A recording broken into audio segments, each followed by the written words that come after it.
Maleev and David Mack. Welcome, gentlemen. I'm going to do a little introduction here because these guys come with a bit of a resume. All right. Let me change this a little bit for you. All right. I'll do David first. David's work has been nominated for many Eisner Awards, International Eagle Awards, both the Harvey and Kirby Awards, and in the Best New Talent category. And he was nominated for an Emmy. An Emmy TV. Alex has won the Russ Manning Most Promising Newcomer Award in 1996. Daredevil won a 2003 Eisner for Best Serialized Storytelling. So that's kind of a team award. Yeah. No Emmys. No Emmys for Alex. But no applause for no Emmys. Not yet. Not yet. A little bit of love for that. David created Kabuki, co-created Echo for Marvel, and has also illustrated the end title sequence for Captain America Winter Soldier, and the opening title sequences for Jessica Jones, and most recently Daredevil Born Again. David has written Daredevil and produced the interior artwork for the acclaimed Echo story that ran in Daredevil. Also contributed countless iconic covers to the series. So did Alex. Alex does not write. Including Jessica Jones. Alex, a 5-year run on the Daredevil comic, and has worked on multiple other titles, including Sam and Twitch for Image, Moon Knight, various Avengers books, and Iron Man, as well as many DC titles. Congratulations.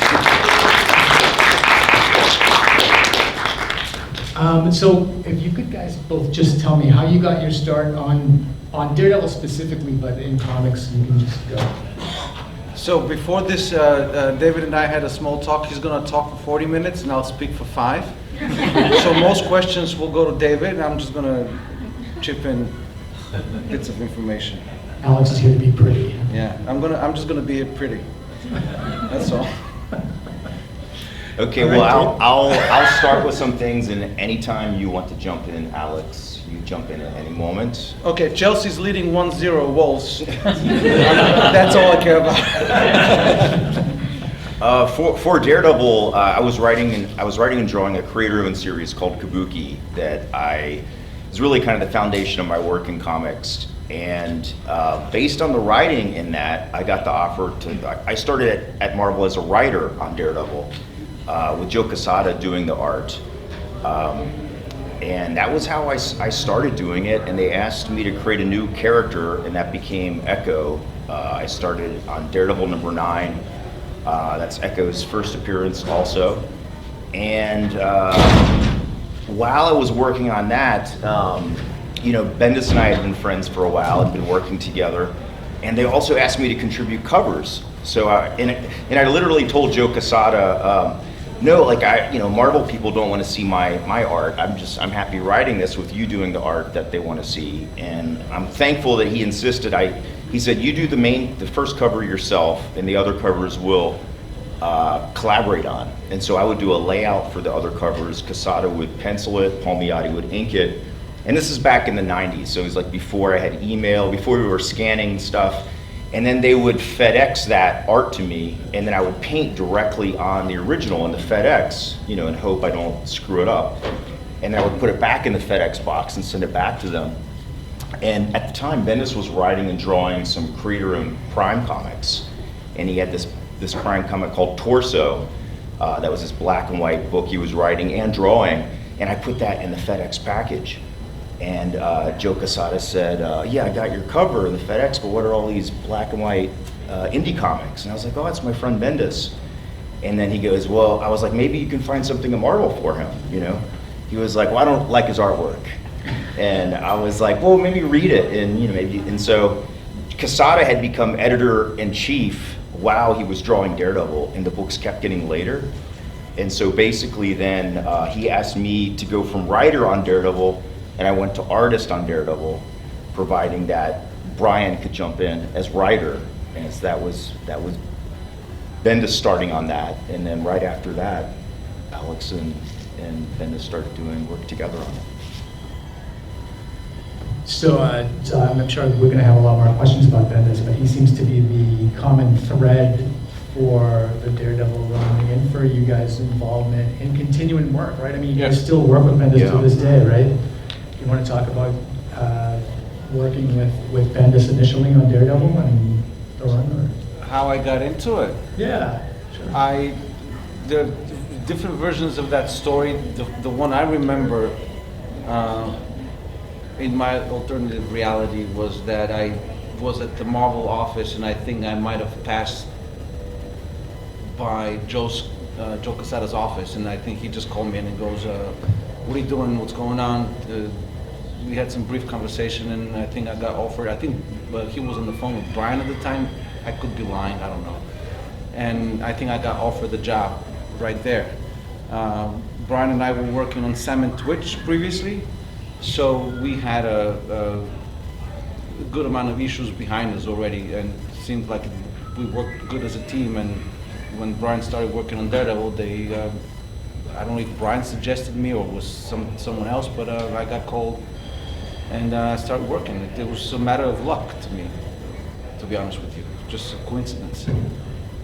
What Brian had always told me about working with you was it's a totally different story, right? No, I wasn't going to contradict your story. I feel like I'm making this shit up as I go right now. No, that sounds right. I was just going to say that even back on Sam and Twitch, he always said that, like, remember I mentioned Brian was writing and drawing his own books, and Brian's joke is that he was writing and drawing his own books for 10 years and no one cared. And as soon as he stopped drawing them, people liked his work.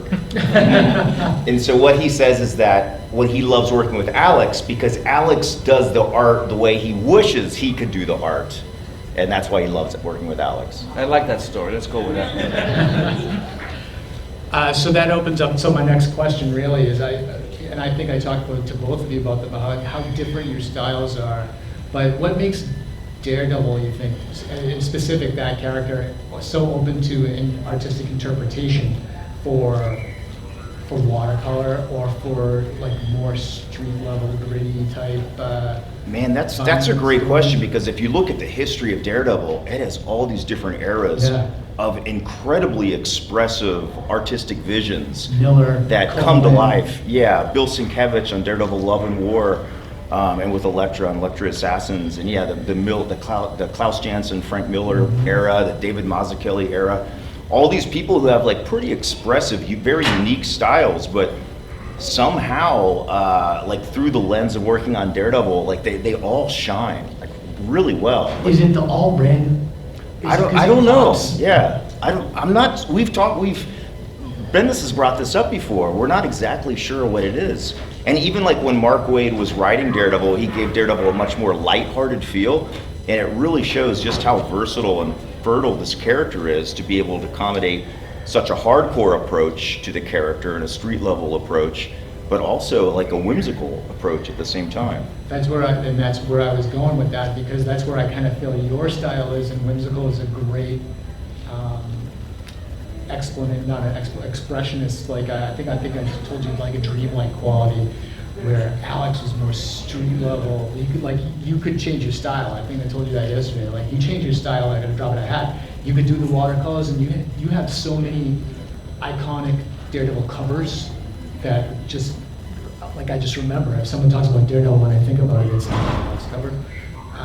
But then when you open the book, you can just get in there, and especially the courtroom drama scenes where it feels real. It feels like I'm there. It feels cinematic, and that's where I kind of feel like that's where the Netflix show works too, because it is grounded in reality, but you have the ability to kind of get dirty and kind of mix it up a little bit. So I don't know if that really was a question. That was more of a statement, but. I can answer that if that was a question. It was a question, please. Yes. Why was it a greedy, dark, street level look of the Daredevil books? The only reason why I can think it happened the way it did was, number one, I lived in New York at the time, and I still do. So I'm very familiar with the city. It's almost 30 years that I lived in New York. So to me, that's the hometown. So I've been around all the neighborhoods. I've taken a lot of photographs of the old buildings before they tore them down. So Hell's Kitchen, what you see in the books is what it really did look like back in the day. So people that grew up in the city, they can recognize the buildings, they can recognize the corners, they see the delis, the bodegas and all that stuff. It's real. And why this book turned out to have this grainy texture in was because my major in fine arts is in printmaking. So I used to do a lot of etchings and lithographies. So all I did is from the old prints that I had, I scanned the textures and incorporated the textures with Photoshop into the artwork.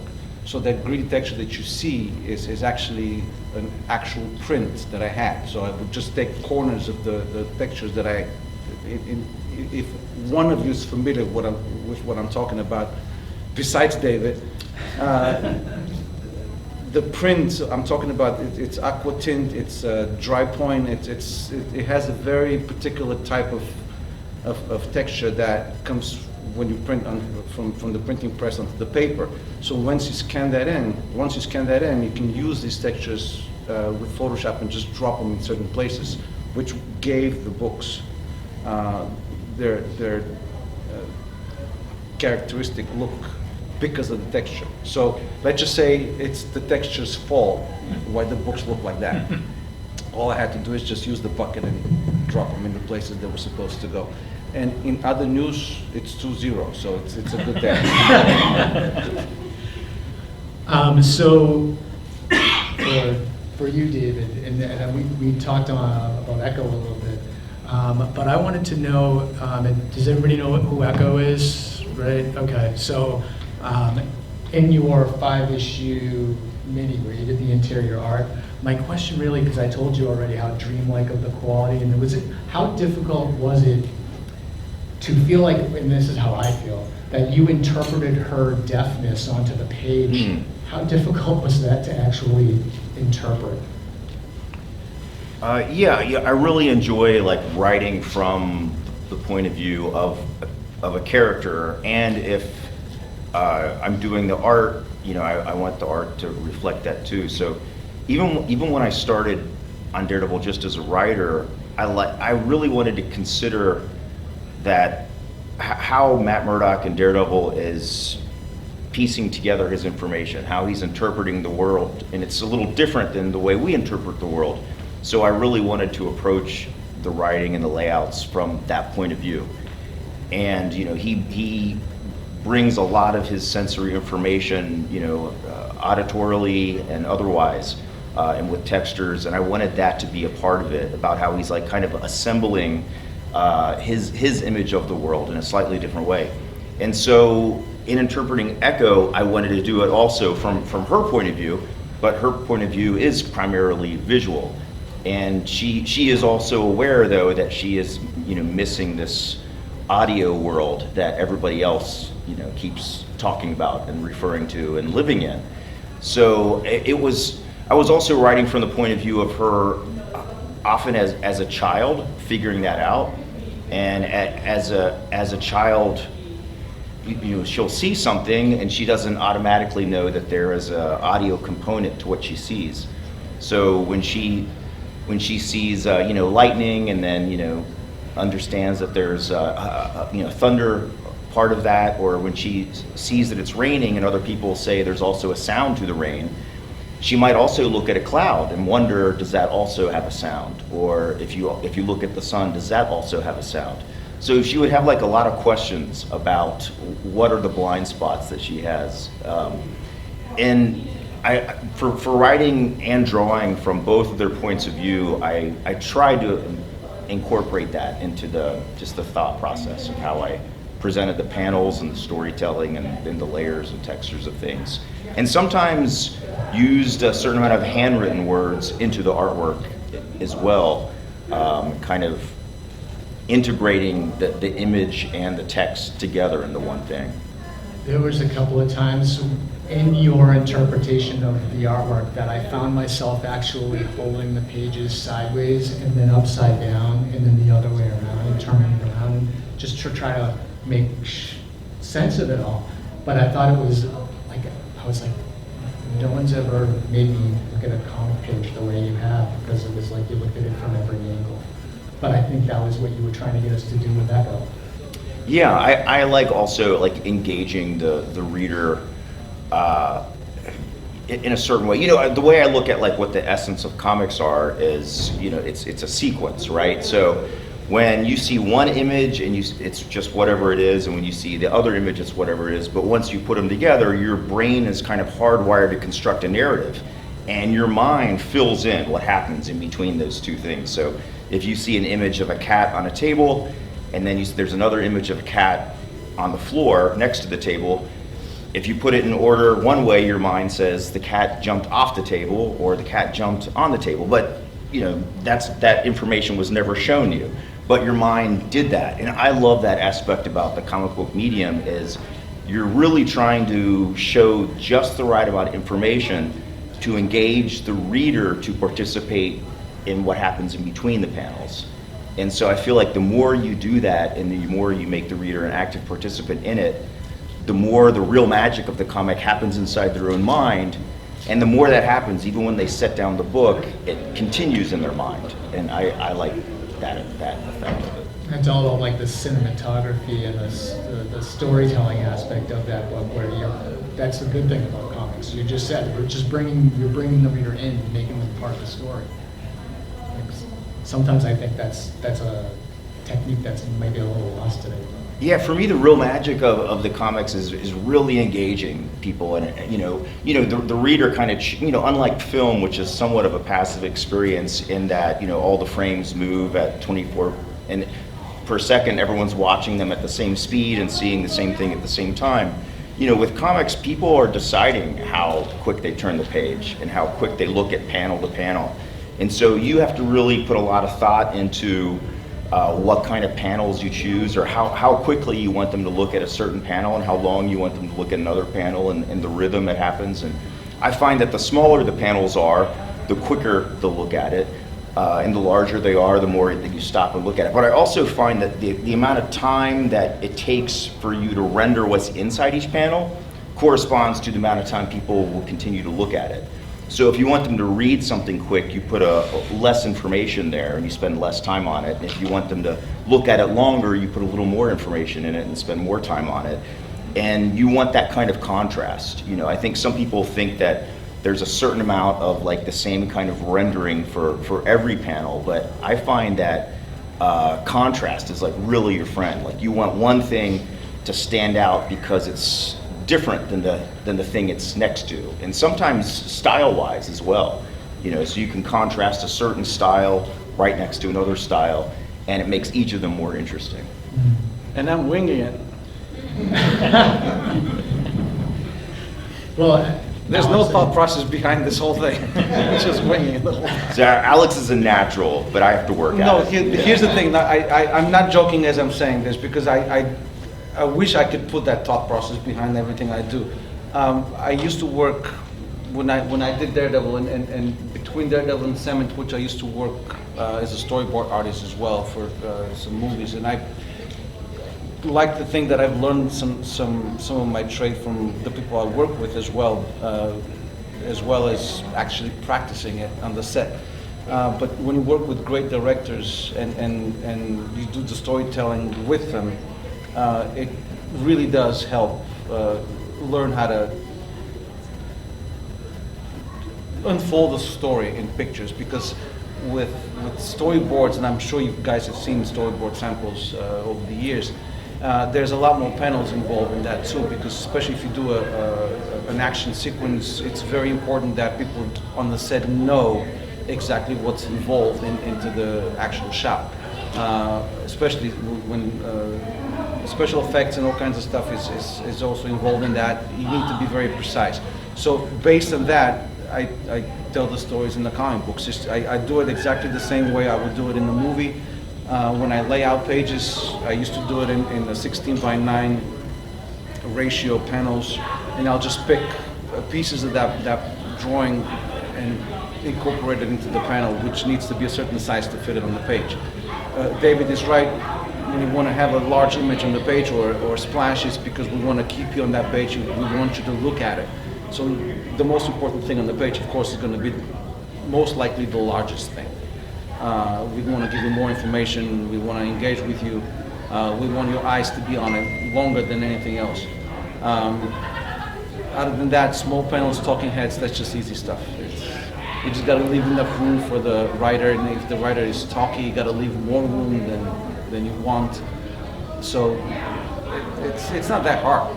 It's really not that hard. You go from left to right and just keep on going until the deadline hits. Also, I want to say that we also want to make sure we talk about all the things that you're interested in. So we'll do a Q&A at some point, and so be thinking about, like, if there's something that we're not covering, be thinking about like what kind of questions you have, or if you want to talk about like storytelling or art style or technique or the business of things or anything at all, we're happy to accommodate those questions too. Yeah, I mean, if anybody has a question, I mean, now's really the time if you want to grab the microphone and just come up and not often that these guys are together in the same room, so. Well, you guys are talking about the layouts and keeping our attention and stuff, but how hard is it for you guys as artists to think of new fight scenes or new, like you said, there's talking heads. How hard is it to make, issue 36 different than issue 48, There's only so Who much goes you first? talk about. So fighting scenes, especially, I think I'll speak to both of us. We both like MMA, right? We like to fight. Okay. I like to watch the fights. I don't like to participate in fights. I'm too old for this shit. I'm gonna either end in jail or in the hospital. It's no way around this.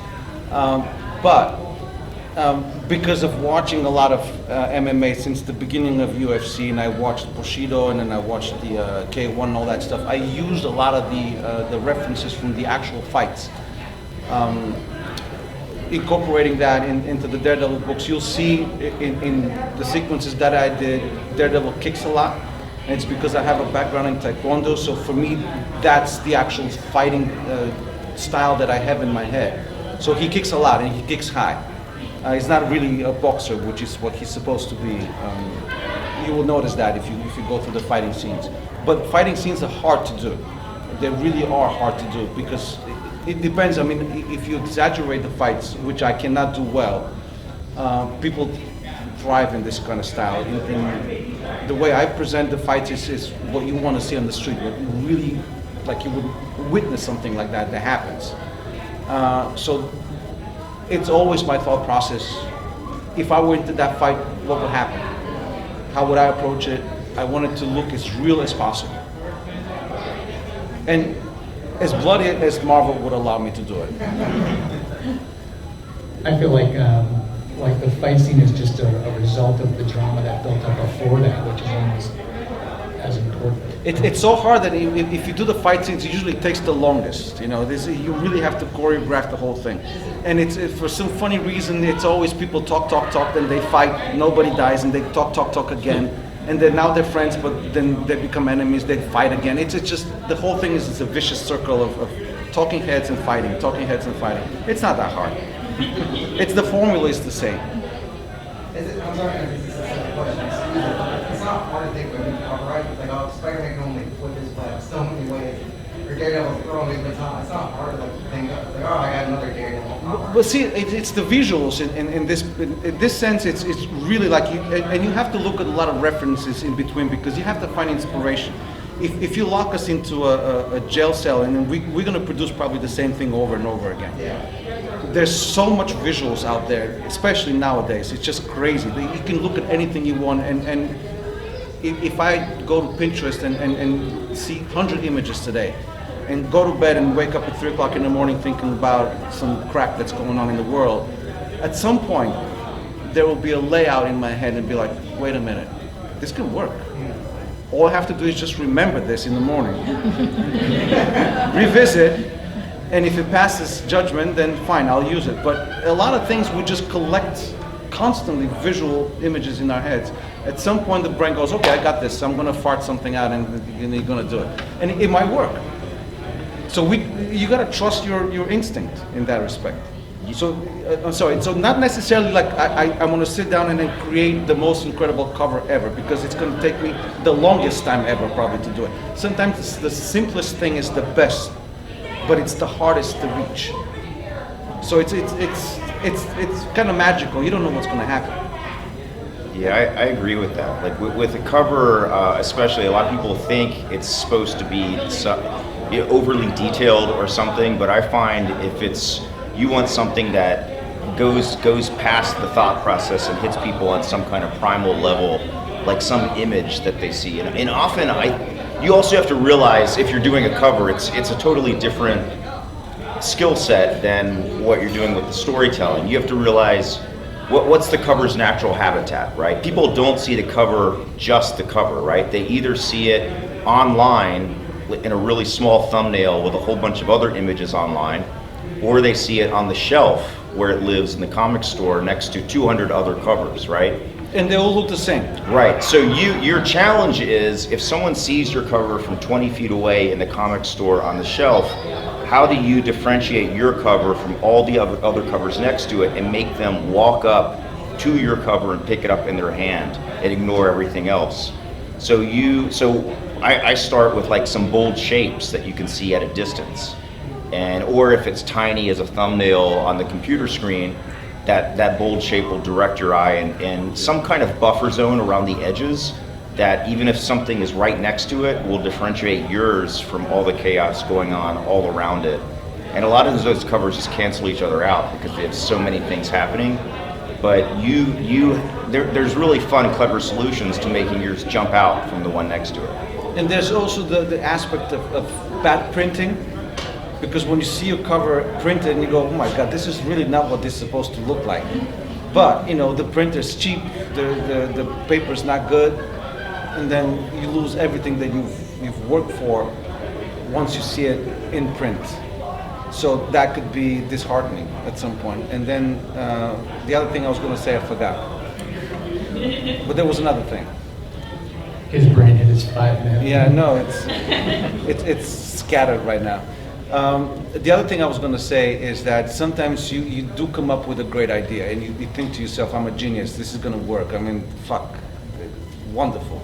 And you submit it to the editors, they go, can we just see Dr. Doom and the Thing just fighting each other? Like, this is what you do for 40, 50 years. It's the same shit over and over and over and over, because people sometimes just tend to go for the safest layout. It's always like, and we don't want to do this.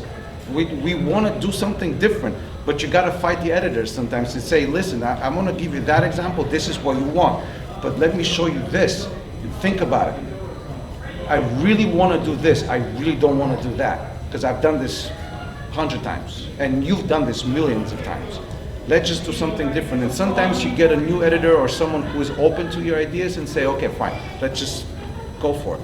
And with the Daredevil, by the way, all these covers that we did, and I'm sure it's the same with David, is that at that time, we were given free reign to do whatever we wanted.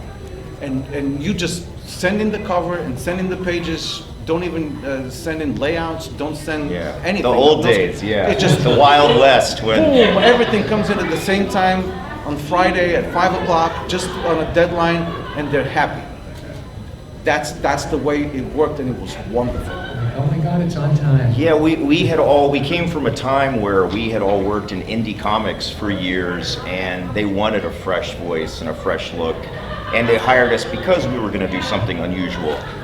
And yeah, those were the days where... Those were the good days. I mean, these days... Like old men. Yeah, I know. Hey, we're these not days, young, I'm still doing covers for Marvel, but it is a strict policy now that you send in a design that the editor approves before you send in the finished cover. Yeah. But back in those days, they did not make us do that. We sent in... maybe for other people did, but we had like free reign to just turn in the covers we were going to do, and that's how it was. Wow. And they went with it. That does not happen very often with...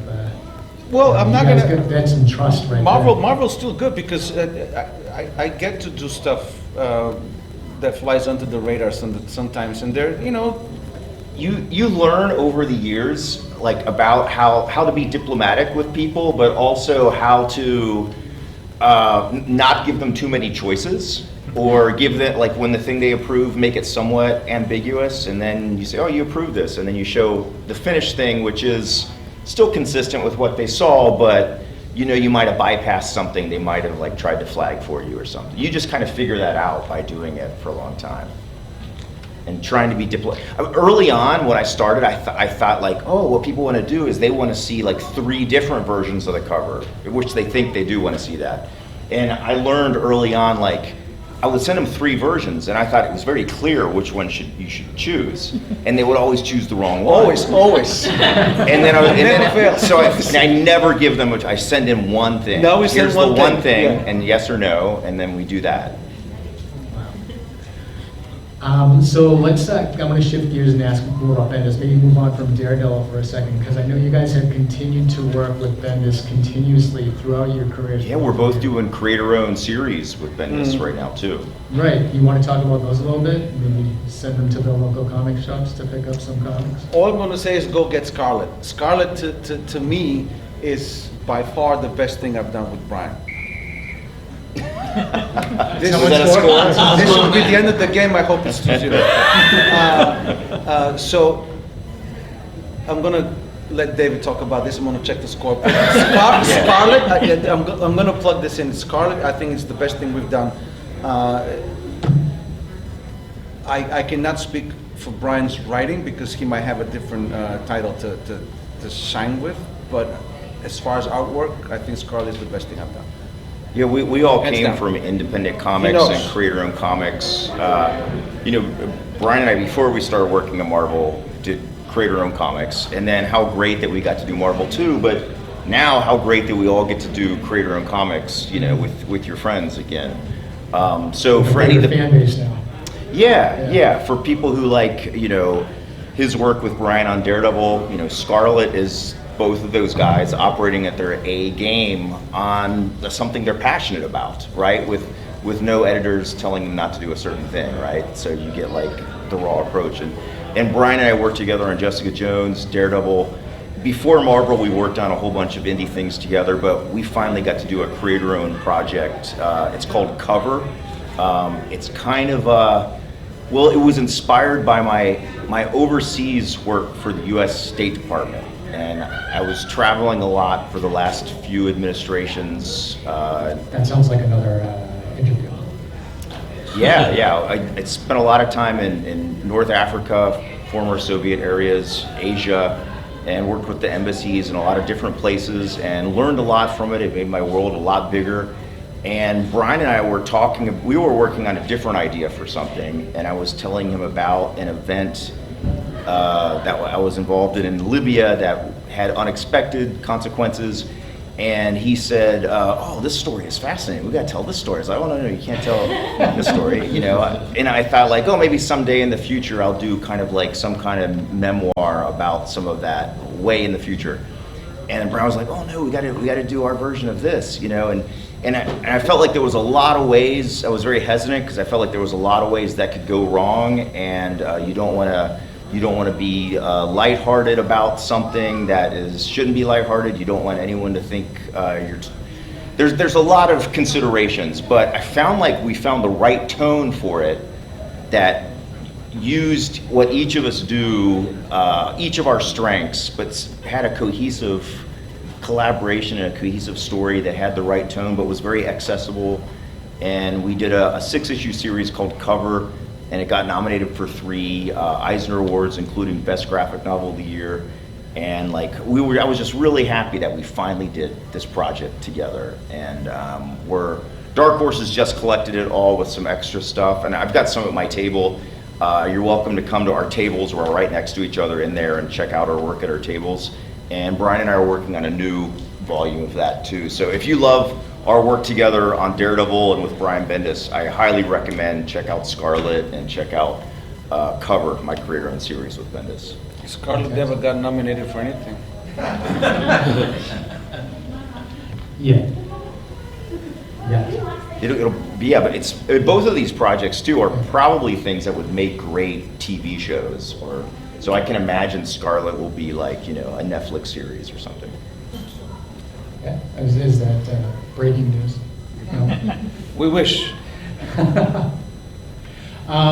So, I mean, the news that broke maybe a week or two ago about Bendis coming back to Marvel. Well, yeah, so what was officially said by Marvel? So Yeah, we kind of heard the rumors, but we don't know anything official yet, so. yeah, we might know the behind the scenes, but we don't know what the official word is. So the last official word that I have was that he's back, but they haven't announced anything he's doing yet. So, Well, I guess Brian's back. That'll be really cool to see Brian come back to Marvel Comics. I hope he does. I hope we all work with him when he comes back too. We better, or else. I think that if he comes back, we will be doing something. Yeah, for sure. with him. Yeah. okay, all right. So hopefully it's something that we all want and we'll be all fans of, I'm sure.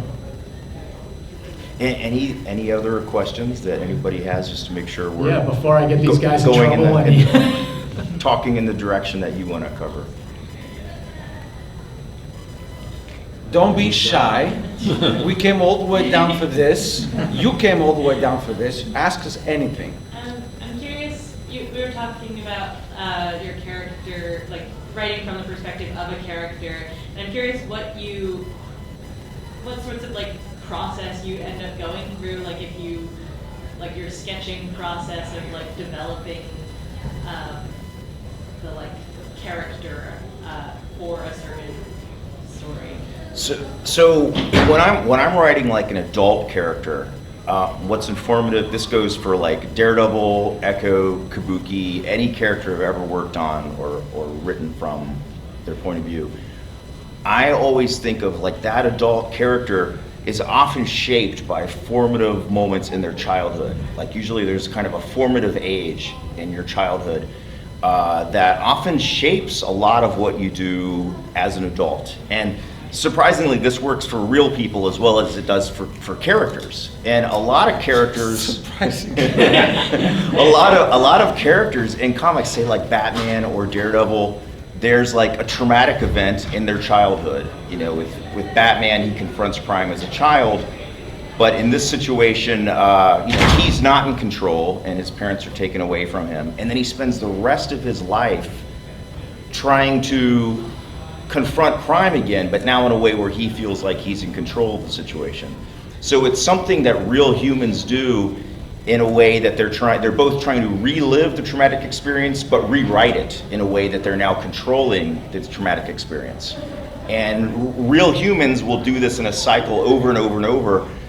Sometimes there's a cycle where it's like healthy, it gets to a healthy point, but then there's another point where you have to get beyond the cycle to not be unhealthy.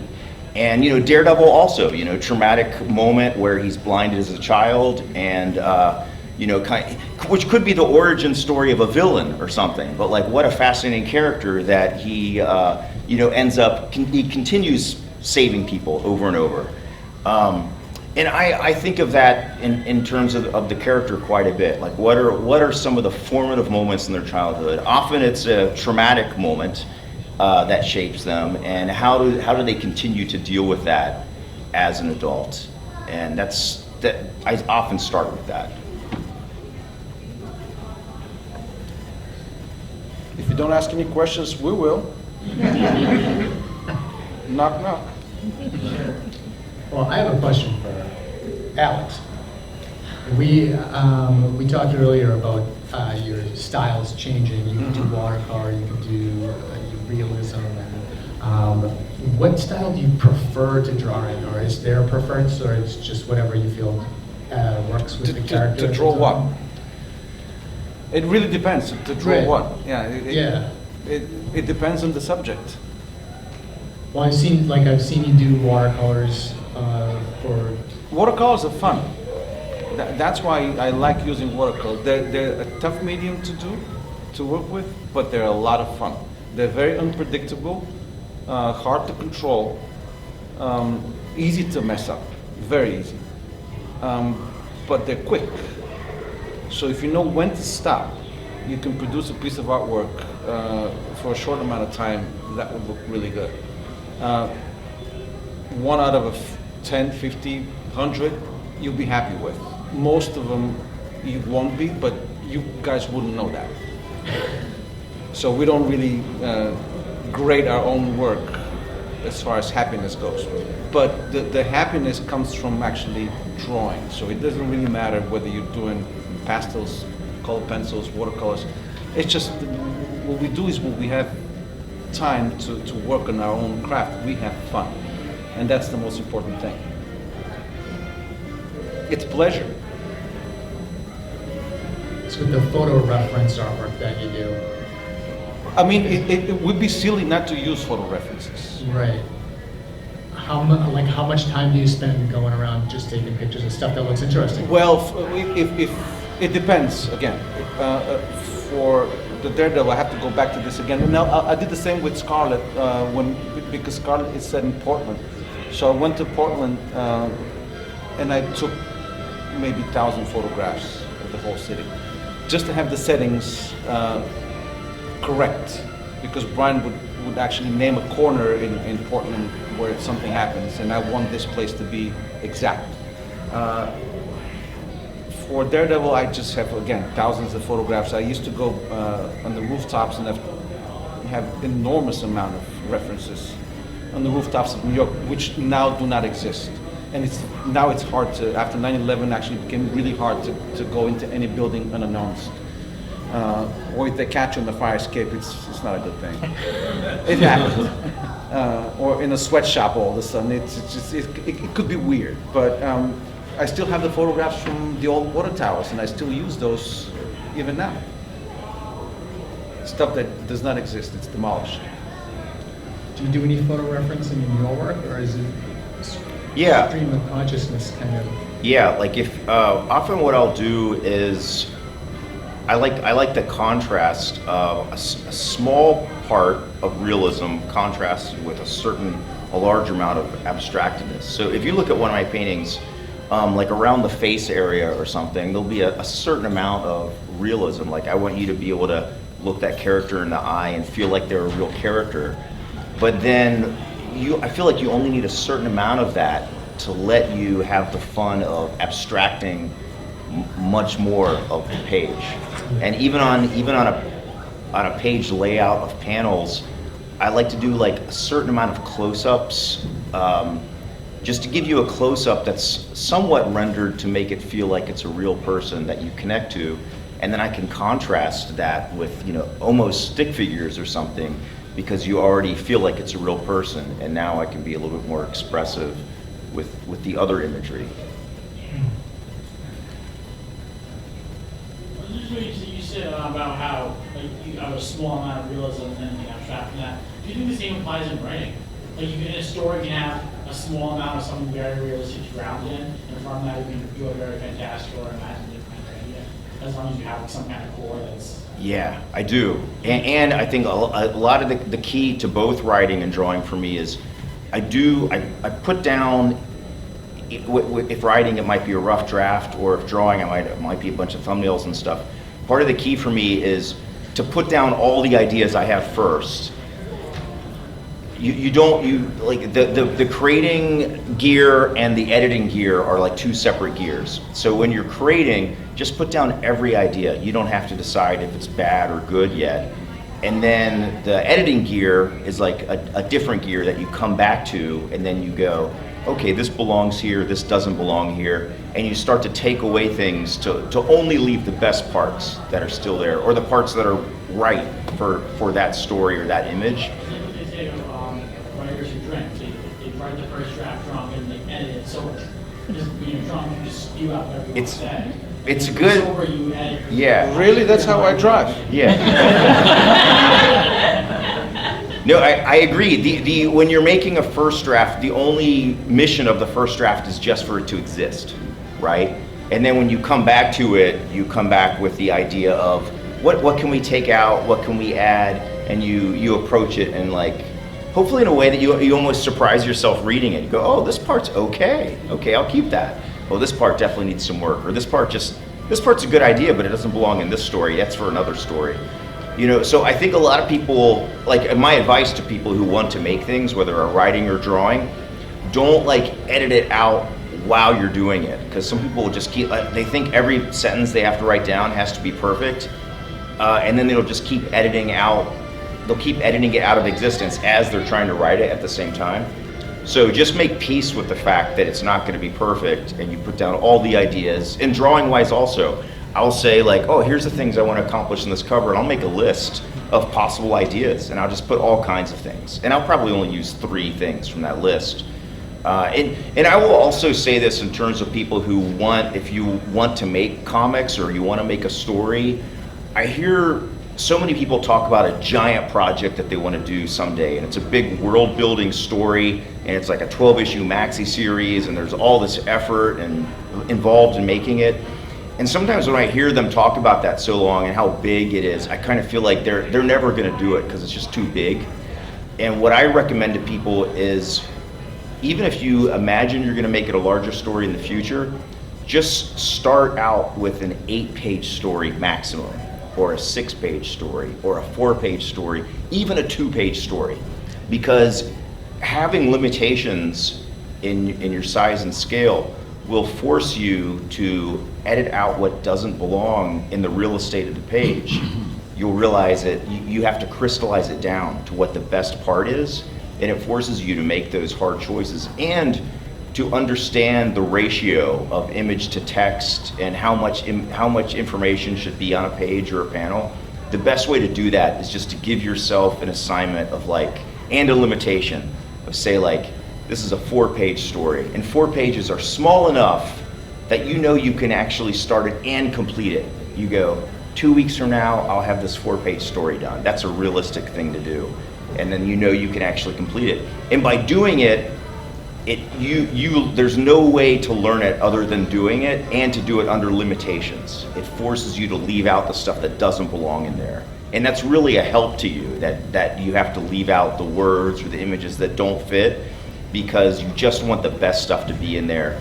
And if you can make somebody feel something in just a 4-page story, like now you're doing your job, right? Like you shouldn't have to have like a whole bunch of pages to make somebody feel something. And if you can do like a 4-page, you don't even have to call it a story, you could call it a scene. Just do a 4-page scene, and if you like it, now you feel a sense of accomplishment and a sense of momentum, and then you can do another 4-page scene and add on to it, and another one and add on to it. So I suggest whether you're writing or drawing comics, do it that way. Give yourself a small limitation, and then just keep building on it, brick by brick, on top of that. And get a second opinion that is not your mother's.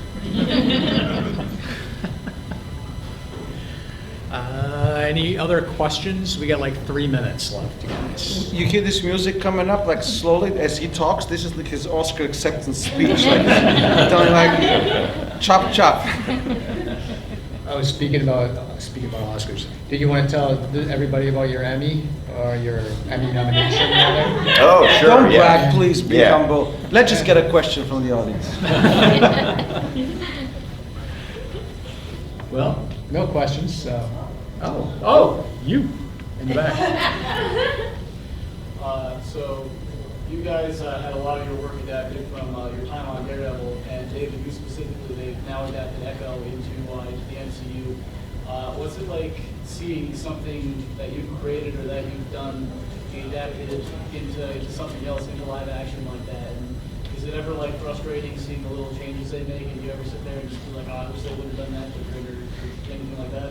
Yeah, it's really surreal experience, like with Echo in particular. Yeah, how cool that, like, first of all, like, I thought the actress did a great job, and, I wrote the character was deaf and indigenous. How amazing that the actress also is deaf and indigenous. Seriously? And looks like her, yeah. Yeah, so I wrote that story. It was published in '99, I wrote it in '98. So, and 25 years later, there's an Echo TV show. And yeah, if it was made into a show 20 years ago, they might not have found a deaf actress who was actually on the day deaf. you created her? What's that? Was she born on the day you created her? I didn't research that stuff, but I also thought it was cool that her being indigenous, also there was a whole community of the TV show of indigenous people that created the show, made it, had like this incredible community on the show. There were actors that I had seen in many other things, like you probably heard that like Graham Greene died recently. You know, I was a kid, I saw him in you know, Dances with Wolves and a whole bunch of other stuff, and he got to play Echo's grandfather figure. And Zach McLaren, who you know was in Fargo and Westworld and a lot of other things, he played Echo's father, who I created in the story. So that was really surreal and cool. And I felt like, oh, it's cool. Maybe my work gave all these people some cool jobs for a while. Like that was pretty neat. And there were a lot of things they did that I appreciated, like you know, the outfit of Echo, and even like the little triangle circle design that they had on her jacket and stuff, which you know, they made very much like the comic, was pretty cool, you know, to me. And you know, the Jessica Jones show came out really well. I thought the actress portrayed that really well. That was very cool. And in the Daredevil Born Again series, you know, I did all the art. There's a character on the series called Muse, who's an artist, kind of a Banksy-esque figure. He thinks of himself, who makes murals, in other words. I did all the art that character made for the TV show, and I enjoyed like doing it from the lens of the character, you know, from the lens of like how he sees himself, how he sees the world, and you know, wrote like his journals and sketchbooks and manifestos and philosophies and to-do lists and stuff that were scattered around his underground lair / art studio. I enjoyed seeing how like all of that came together. So it is like a surreal experience. It's kind of, you got to get your head around it in a weird way. I don't know if you really ever do, but a lot of working in comics is like that too, you know, because I grew up reading Daredevil as a comic, you know, and so when I got to write it, I got to continue like where my childhood version of reading it left off, you know, and so I'm kind of used to just the world and reality feeling somewhat surreal. And my childhood dreams never came true, so I wanted to be a Formula One driver. That turned out to be too tall for that. Now I drive drunk. Okay. Only All stone. right. Thank you, Alex Maleev. Thank you, David Mack. You can find them at their tables. Please go buy their stuff. I'm the professor, Bud Young, with Comic Crusaders, and we'll be back at 6:30 with Ben Bishop for Teenage Mutant Ninja Turtles. Yeah, thanks so much Thank for you guys coming for here. coming. If you have any other questions, stop at our table.